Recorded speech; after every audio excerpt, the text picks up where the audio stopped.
இந்த வீடியோ எதை பற்றினா, who is a great leader who helps the party grow or the citizens grow. இந்த கேள்வி நான் ChatGPT கேட்டேன். அது என்ன பதில் சொல்லுதுன்னு பார்க்கலாம். A great leader is the one who helps all citizens grow irrespective of the party they belong to. அப்படின்னா அந்த யார் கிரேட் லீடர் அப்படின்னா, யார் சிறந்த தலைவர் அப்படின்னா, ஒரு நாட்டில் உள்ள அனைத்து குடிமகன்களும் வளரும்படியான ஒரு தலைமையை கொடுக்குறவர் தான் ஒரு நாட்டின் சிறந்த தலைவராக இருக்க முடியும்.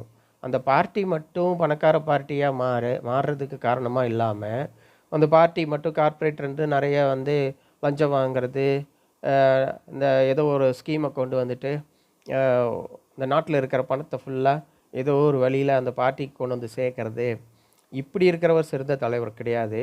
ஒரு நாட்டில் உள்ள அனைத்து மக்களும், அதாவது அந்த பார்ட்டிக்கு ஓட்டு போட்டாலும் சரி, ஓட்டு போடாட்டியும் சரி, ஒரு வேளை எலெக்ஷனில் இருந்தாலும் சரி, இல்லாட்டியும் சரி, அந்த ஒரு எலெக்ஷனில் ஓட்டு போடாத குழந்தைகளாக இருந்தாலும் சரி, நாட்டில் வாழும் அனைத்து மக்களும் மேம்படுவதற்கான திட்டங்களை கொண்டு வந்து அதற்கான முயற்சிகளை எடுத்து அவ்வாறு தலைமை கொடுக்குற ஒரு தலைவர் தான் நாட்டின் சிறந்த தலைவர் அப்படின்னு நம்ம ChatGPT சொல்கிறாப்புல.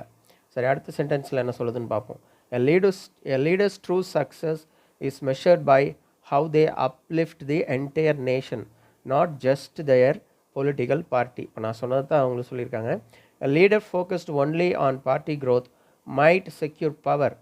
அந்த பார்ட்டி வளர்ச்சியில் மட்டும் ஒரு லீடர் ஃபோக்கஸ்டாக இருந்தால் அவங்க ஒரு வேளை ஆட்சியை வேணால் பிடிச்சிடலாம் அப்படின்னு சொல்கிறாங்க. But a leader focused on people's growth secures progress, prosperity and lasting legacy.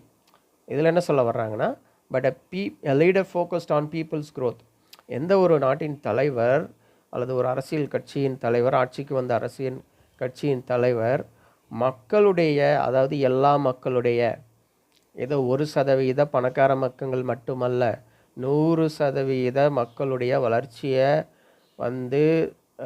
கருத்தில் கொள்ளும் தலைவர் தான் செக்யூர் ப்ராக்ரஸ், அந்த நாடு வளர்கிறதுக்கு அவர் உதவி செய்வார், ப்ராஸ்பெரிட்டி, அந்த நாடு செழிப்படை உதவி செய்வார், அண்ட் அ லாஸ்டிங் லெகாசி, எத்தனை ஆயிரம் வருஷம் போனாலும் அவர் பேரை நம்ம மறக்க மாட்டோம். எப்படி அமெரிக்காவில் ஆப்ரஹாம் லிங்கனை நம்ம மறக்கலை, அந்த மாதிரி ஒரு பெரிய பெரிய பேர்.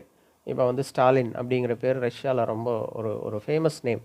இப்போ தமிழகத்தின் சிஎம்முக்கு கூட, கரண்ட்டாக இப்போ இருக்கிற சிஎம் கூட ஸ்டாலின் அப்படிங்கிற பேர் தான். ஏன்னா அந்த ரஷ்யாவில் அப்படி ஸ்டாலின் ஒரு பெரிய தலைவர் இருந்தார்.